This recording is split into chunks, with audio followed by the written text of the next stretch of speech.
Muy buenas noches a todos y todas. Seguimos acá en este especial COVID-19, la emergencia. Muchas gracias por quedarse acá en Polar Comunicaciones con Rigoberto Figueroa y Claudio Lara, los dos panelistas. En este segmento estábamos, antes de irnos a comerciales, con Claudio haciendo este análisis de la situación que pasó con estos pactos electorales y donde el Frente Amplio y la nueva mayoría no pudieron llegar a acuerdo. Nos estaba haciendo algunas visualizaciones de cómo se podía dar esto en las elecciones que vienen. No sé, Claudio, si es que tú tienes algunos casos emblemáticos quizás que podrían verse afectados, por ejemplo, algún caso de diputaciones, de algunos distritos o algunos casos de algunas municipalidades que tú veas que efectivamente podrían perderse por este quiebre de pacto. Sí, no, y particularmente no se logró generar un pacto para las primarias en gobernadores regionales. La contienda para gobernadores regionales acá en la metropolitana se viene bien intensa. Hay dos candidatos, bueno, hay una primaria de este pacto que es de la ex nueva mayoría con el PRO, donde van a ir a esta primaria la Elia Molina desde el PPD, Orrego por la Democracia Cristiana. Tiendo a pensar que Orrego debería salir victorioso de esa contienda por la trayectoria que tuvo como ex intendente en el segundo gobierno de la presidenta Bachelet. Pero también tiene una candidata bien competitiva que es Elia Molina, que fue una ex ministra de bastante renombre, que es bastante querida por la ciudadanía, porque bueno, se mandó como una de las primeras frases que tenía que ver con el tema. Fue una defensora de los derechos reproductivos de las mujeres, promovió el proyecto del aborto 3 causales, entonces tiene como una representación popular bien buena. Y aparte Claudio, sí. Por el lado del Frente Amplio, ¿quién suena en la región metropolitana? Un par de nombres, recuerdo al menos el de Karina Oliva por Comunes en el Frente Amplio, y entiendo que hay otro candidato en Revolución Democrática que no tengo en este momento el apellido en la mente, pero seguro que Karina Oliva va por Comunes. Entonces irían ahí esos dos candidatos a pelear la primaria, ambos nuevos. Karina Oliva entiendo que tiene un cargo bien importante respecto a la directiva de Comunes, es la jefa de gabinete de la diputada Claudia Mix. Entonces también debe tener algún piso político bien importante, pero no sé si tiene algún piso, más bien un respaldo ciudadano que pueda tributar o traducir en votos, como sí los tienen Orrego y Elia Molina. Desconozco en este momento cuál es el nombre del candidato inscrito por el Pacto de Chile Vamos, no lo he revisado, de verdad están ya todos disponibles, pero yo tiendo a pensar que va a ser una contienda bien interesante, al menos la primaria de la ex nueva mayoría va a estar bien disputada porque son dos cartas peso pesado, y eso hace que se venga interesante. Pero si me dan unos minutos me gustaría volver al tema de la génesis del cómo no se llegan a los pactos. Y obviamente hay responsabilidades de ambos bandos, o sea, no se le puede atribuir toda la responsabilidad al Frente Amplio, a pesar de que ellos fueron los que no mostraron la voluntad de pactar, porque si se acuerdan, hace un mes atrás salían declaraciones del diputado Vidal de Revolución Democrática que decía: y si perdemos en una primaria, ¿por qué tenemos que ir a apoyar al candidato que nos gana si no es de nuestro partido? A pesar de que hayan pactado una primaria. Entonces no había un espíritu mucho de negociación. Igual el Frente Amplio siempre tiene esto de como que no entiende dónde está parado, así como que son demasiado neófitos en política y se mandan papelones como a nivel de kermés de curso, como de cuarto medio. Así, el Frente Amplio tiene harto de eso. Por otra parte, la ex nueva mayoría tampoco tuvo la capacidad de mostrarse como un bloque interesante con el cual sea atractivo pactar. O sea, también está esa responsabilidad. Perfecto, que le ofrezco al Frente Amplio para generar los incentivos que ellos quieran ir a pactar con nosotros. Eso no estaba, y eso es responsabilidad obviamente de los negociadores de la nueva mayoría, principalmente la Democracia Cristiana, Partido Socialista y el PPD. Dejo y excluyo el PRO y el Partido Radical porque son partidos más pequeños que tienen menos roce, y principalmente los negociadores y los articuladores de los acuerdos son estos tres partidos, que son los que tienen mayor representación en la Cámara de Diputados, mayor representación en el Senado, y por cierto tienen mayor cantidad de alcaldes y concejales. Entonces la verdad, ahí la responsabilidad de Juan Pablo Rigo es compartida. El papelón y el numerito y la pataleta fue del Frente Amplio, pero quien no supo ir a buscar a ese grupo, que es súper necesario y quedó más que demostrado en la elección presidencial, donde Yeye necesitó los votos de la Beatriz Sánchez y no los tuvo, bueno, fue la nueva mayoría. Ellos no tuvieron la capacidad de captar o de alguna otra manera atraer políticamente al Frente Amplio. Rigo, no sé si tienes algún dato sobre la la quinta región, cómo se viene allá, y también un poco cómo ves tú este liderazgo también que tiene el alcalde de Valparaíso, Jorge Sharp, con su gente, como decías tú, al parecer bastante caudillo, fuera ya del Frente Amplio, y cómo se va a ver. ¿Crees tú que él va a armar también a su gente para llevar candidatos en algunas comunas o quizás como gobernador regional? Yo no sé, mira, yo vi algunos nombres de que se pusieron. No sé si vieron eso, el famoso Excel que empezaron a circular por Twitter de que ya están listas las primarias y están, no sé, por los de la nueva mayoría y los del Frente Amplio. Los leí, pero de verdad no conozco a ninguno. No, es como que la lucha va a estar bien, es una elección nueva. No conozco en realidad a los candidatos mucho. El Frente Amplio siempre tiene como candidatos que no son tan famosos y van a venir algunos que son ya conocidos en la región. Por ejemplo, está Macarena Urenda, que también va, que es la hija del ex senador Urenda, que está senador designado Urenda. Durante mucho tiempo concejala de Viña, ¿no es cierto? Sí, fue concejala, sí, con Reginato, sí. También está, bueno, son varios de derecha como los famosos, los de izquierda que no son. René Luez, que es como de la DC, también va.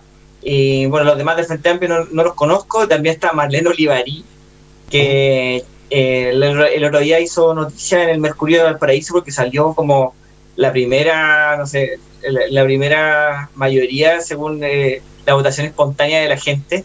Ahora, yo pedí ese estudio, se supone que lo hizo un sociólogo. Yo me metí a ver en internet quién era ese sociólogo y era un amigo de Gonzalo Miller, de la derecha.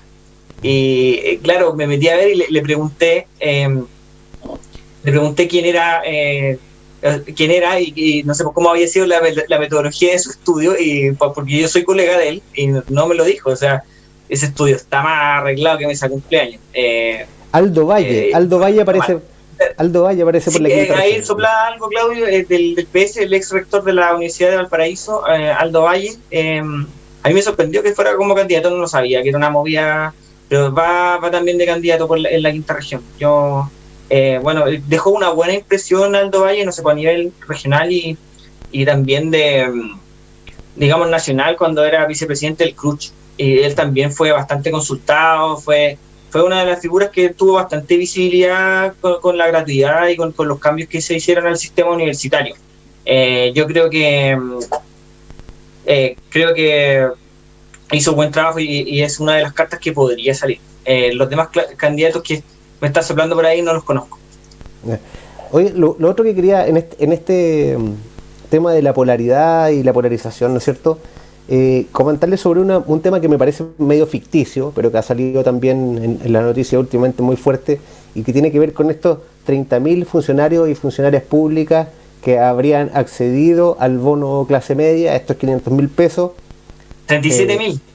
37.000. ¿Cuánto dije? 30.000. 37.000, 202 millones de dólares, algo así decían por ahí, que se habían entregado. Aparece el gobierno pidiendo las penas del infierno y una casa de brujas, sumarios, destituciones y una serie de otras cosas. Por otro lado aparece la ANEF diciendo que nuevamente el gobierno trata de enlodar a los funcionarios públicos. Aparece, hace un rato me llegó la declaración de la Asociación de Funcionarios del Servicio de Impuestos Internos, también diciendo, oye, ahora todos nos atacan a nosotros y nosotros nos dieron una ley que salió súper rápido, entre cuatro paredes, nosotros no teníamos tampoco mucho conocimiento, la gente postuló, muchos se adjudicaron. He tenido conversaciones con un montón de gente que les llegó, pero que también tienen sus antecedentes como para poder haber postulado, prenatales y postnatales, por ejemplo, que el mismo Servicio de Impuestos Internos dice que no constituyen remuneración, por tanto, estaban dentro de eso, que muchas van a apelar. Otros funcionarios que estaban a honorarios y que después cuando pasaron a contratas sus honorarios, su plata, su sueldo bajó en estos porcentajes, por lo tanto también cumplían con eso, pero queda esta nebulosa que en algún momento se dijo que los funcionarios públicos no debían postular. Y hoy día está el tema, se devuelve, hay sumario, qué pasa con los que se lo gastaron, una serie de otras cosas. ¿Cómo ven ustedes este tema un poco un poco ficticio hoy día, pero que finalmente la ciudadanía creo que igual queda con ese gustito de que acá alguien se pasó para la punta. Claudio, ¿cómo ves tú esta situación que en estos momentos un poco ayuda a hacer un ingrediente más para echarle a esta olla que está ahí a punto de ebullición? Sí, no, de todas maneras, y es un tema, como bien tú dices, Juan Pablo, súper nebuloso, con más dudas que certeza. Sabemos que son los 37.000 funcionarios que dice Rigo y la cantidad de dinero que eso significa. Pero también hay un montón de otros factores que inciden acá. O sea, ¿cuántos de esos funcionarios públicos a lo mejor estaban bajo una cierta línea de remuneraciones que a lo mejor podían acceder? Después haciendo un poquito de ficción, ¿cuántos de estos funcionarios públicos dejaron quizás sin ese bono a un montón de personas que estaban desvinculadas de sus trabajos o con el mismo seguro de cesantía? Porque también hay un montón de personas que estaban con el seguro de cesantía y que no recibieron el bono. Entonces, al final la situación es bien compleja porque uno se pone a hacer un poco de ficción sin tener todos los datos sobre la mesa, y por más que hagas ecuaciones, sumas y restas, siempre los malos de la película terminan siendo los funcionarios públicos. Hay aquí una cosa que es evidente, que es un acto reprochable de funcionarios públicos, que a lo mejor ninguno de los funcionarios públicos vio afectado su remuneración. Eso, el Estado garantizó que cada funcionario público recibiera su sueldo y sus bonos. O sea, nadie perdió sus bonos trimestrales por esto. Nadie, supongo. O sea, Rigo tiene cara de circunstancia, pero nadie perdió sus bonos. O sea, dale.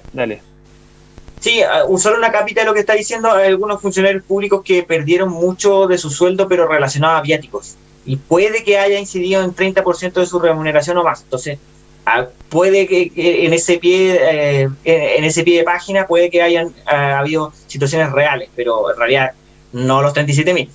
Claro. De todas maneras, el viático tampoco es un factor como para justificar esa actitud, porque al final el viático tiene un propósito, tiene un fin, que tiene que ver con todos esos funcionarios que son más bien sectoriales, territoriales, que tienen que dejar fiscalizadores, que tienen que ir a ver cómo se implementan políticas públicas en la región. Usualmente son esos funcionarios que son parte de las superintendencias, que cumplen este rol fiscalizador, que tienen estos bonos. También los funcionarios que tienen que ir a zonas extremas, tienen que ir a lugares. Exacto, o sea, funcionarios, por ejemplo, de FOSIS que tienen que ir al norte, a la cordillera del norte, que tienen que ir a ver cómo se implementan programas sociales, perdieron ese viático porque obviamente no estaban haciendo esos trayectos. Entonces, la verdad es como una situación, como te digo, con más dudas que certeza, y hay que investigar. Yo creo que lo importante es investigar, a ver qué pasó, ver cuánto de eso se puede recuperar, porque también va a ser un tema súper complejo ver a quiénes cobrárselo, cómo cobrárselo y cuánto de eso se puede recuperar, cuántos de los funcionarios públicos realmente estaban necesitando eso, porque insisto, hay un montón de funcionarios públicos que pueden ser de la categoría auxiliares, que tienen un sueldo por bajo los 350.000 pesos. Entonces hay que clasificar, no podemos encasillar a todos los funcionarios públicos en un igual segmento, porque eso no es así. Hay funcionarios públicos que están dentro del porcentaje de salarios más altos del país, que están sobre los 2 millones de pesos, y hay funcionarios públicos que están dentro del segmento más bajo, que son los grados auxiliares y administrativos.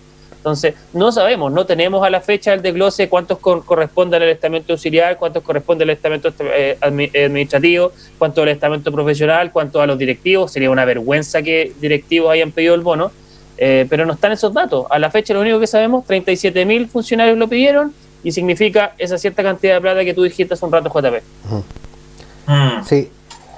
Rigo, ¿cómo ves tú esta situación? ¿Crees que es un tema ficticio también para un poco que el Estado se aproveche, o sea, el gobierno en este caso, de la situación para atacar nuevamente esto del porte del Estado, el rol que cumplen los funcionarios públicos, y esta demonización constante que hay un poco de la labor? ¿O crees que efectivamente está bien que hagamos esta pasada por el test de la blancura y veamos efectivamente caso a caso qué es lo que sucedió? Yo creo que no deberían eximirse los funcionarios públicos a eventuales, no sé, por lo menos sanciones, y tampoco los otros 400.000 personas del mundo privado que también eran trabajadores dependientes, que también se aprovecharon de esta medida. muchas de estas personas también yo creo que se equivocaron, porque hubo mucha parte, había una parte que rellenar y decía, no sé, pues, ingreso en el mes pasado, ingreso no sé qué, y había que poner 0, y mucha gente puso 0, así como que no recibió ingreso, y se equivocaron, o sea, también fue porque hubo una mala instrucción. Recordemos que esta fue una política pública de emergencia y muy mal diseñada, y que solamente se tiró como un salvataje. Y muy mal comunicada, muy mal comunicada. Claro, una parte pésimamente comunicada. Nosotros ya hemos hablado en varios capítulos de los problemas de comunicación que tiene el gobierno, principalmente. Entonces, como fue un salvavidas sin pensar mucho, yo creo que muchas de esas 437.000 personas, cuyos 400.000 son privados y 37.000 son públicos, muchos de esos se equivocaron, y de verdad que no creo que haya sido tanto de mala fe. Recordemos que cuando se dio el 10% de las personas, todos pensaban que se iban a comprar, no sé, por el Play 5, la misma ministra dijo que se iban a comprar plasma, ahora se llama, no sé cómo se llama, Smart TV. La ministra está como, no sé, pidiendo hace 15 años atrás, y después se demostró con datos duros que la gente bajó su nivel de endeudamiento. O sea, ese 10% fue para pagar deuda. Entonces, yo no tanto de mala fe, tendería a pensar que gran parte de esas personas también lo hizo porque hubo una mala instrucción y se equivocaron en el llenado. Entonces también hay que verlo caso a caso, pero sin embargo a los funcionarios públicos, como funcionarios públicos, se les puede decir, mira, ¿sabes qué? Te equivocaste, devuelve la plata. Eso sí hay que hacerlo. O sea, que restituyan la plata, no sé si sancione, porque no sé si se puede probar que hubo un dolo, si hubo una mala intención, pero devuelvan la plata, sí. Y también algunos del sector privado que también por parte del CI, que fueron sorprendidos, también debería devolver el dinero y ser reasignado a las familias que realmente lo necesitan, porque ustedes saben que las cuarentenas se siguen extendiendo, hay personas que están realmente agotadas con esto, y realmente que esa plata le llegue a las personas que lo merecen.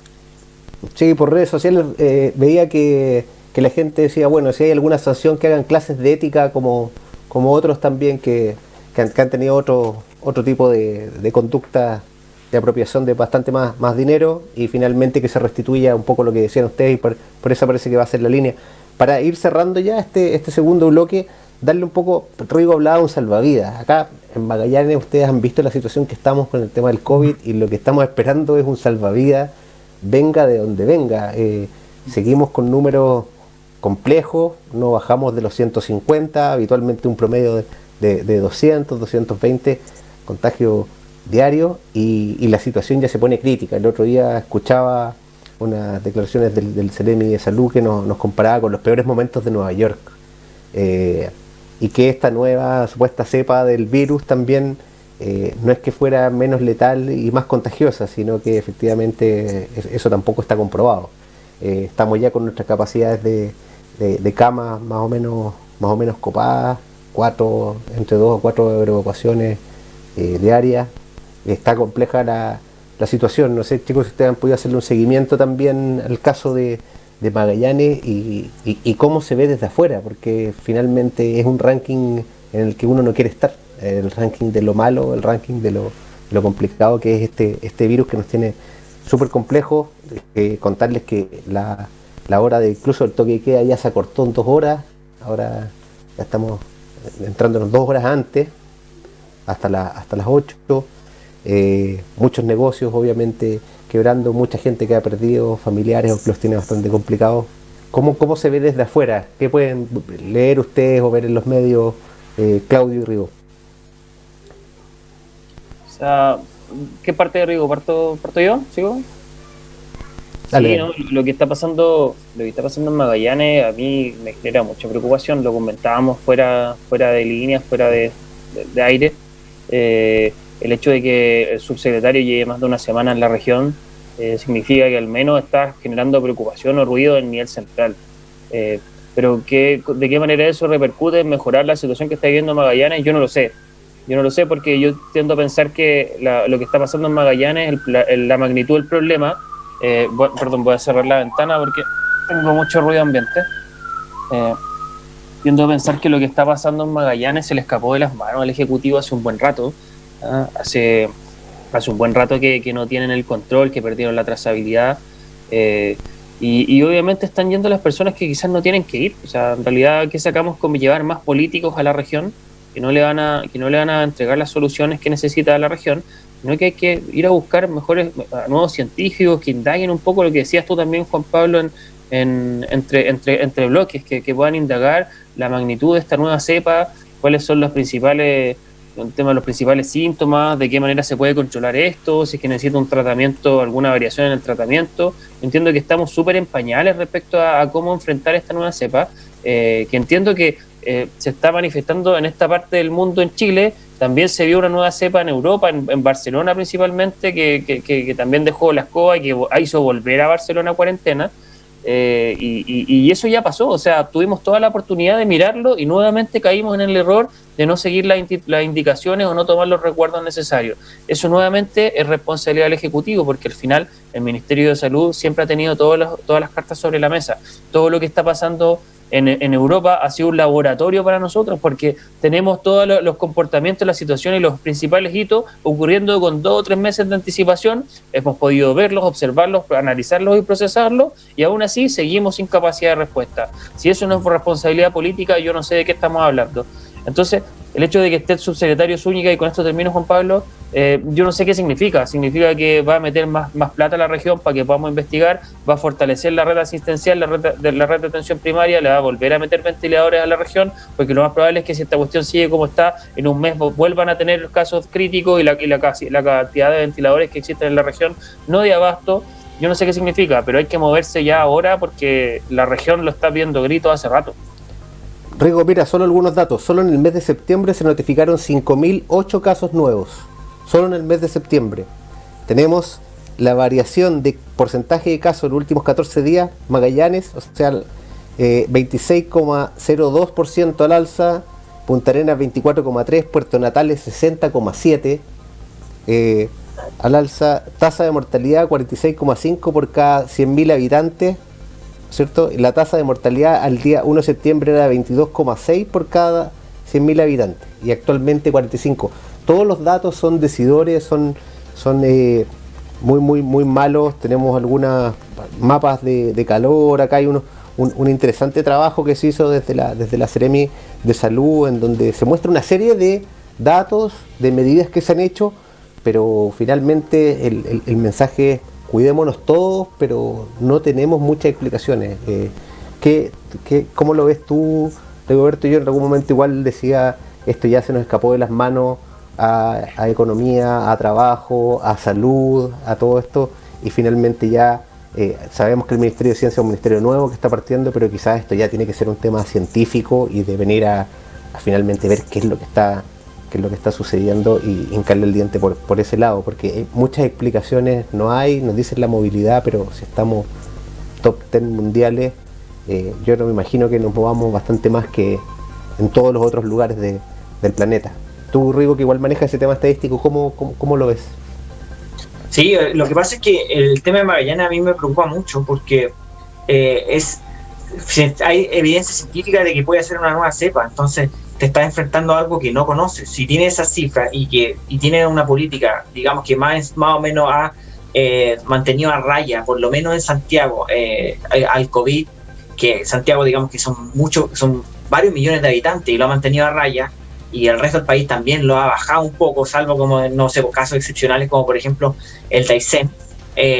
Realmente acá es como un problema perverso, no sabes dónde agarrarlo, porque las autoridades no dieron el ancho, las autoridades regionales ni las nacionales han dado el ancho. Entonces yo creo que debería haber un plan especial para Magallanes, y con personas científicos internacionales, con autoridades internacionales en epidemiología, porque esto es un caso que no se está dando. Entonces ponerse el parche ante la herida de que tienen un virus peor, que no da tregua con las actuales medidas que vienen obviamente del nivel central.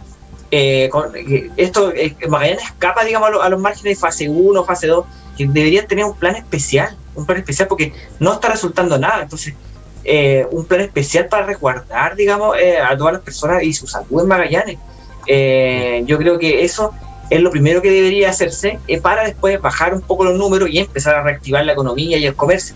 Primero, preocupémonos de la salud de las personas, que la gente, los servicios sanitarios no colapsen, que la salud de las personas se resguarde, y luego eso va a reactivar la economía. O sea, recordemos los primeros capítulos que teníamos, que decíamos eso. O sea, yo creo que un plan especial para Magallanes, no adaptado a la realidad, digamos, del resto del país, porque hay evidencia científica que hay un problema que no se tiene en las otras partes del territorio nacional. Bueno, Rigoberto y Claudio, un gusto tenerlos nuevamente acá en este especial COVID-19 en la emergencia. Decirle a toda la gente que nos está viendo que se cuiden, un poco el mensaje ese. No sabemos si es que estamos lidiando con lo mismo. Esta cepa nueva al parecer podría tener una serie de características que no conocemos, así que resguardarse, tomar los recaudos, mandarle toda la suerte y la fuerza a nuestras autoridades para ver si es que logramos pegarle en la cabeza al clavo, como se dice en buen chileno. Y eso, Rigoberto, Claudio, muchas gracias y buenas noches. Saludos a Franco en los controles, nos vemos el próximo lunes. Polar Comunicaciones presentó Programa Especial COVID-19 en la Emergencia.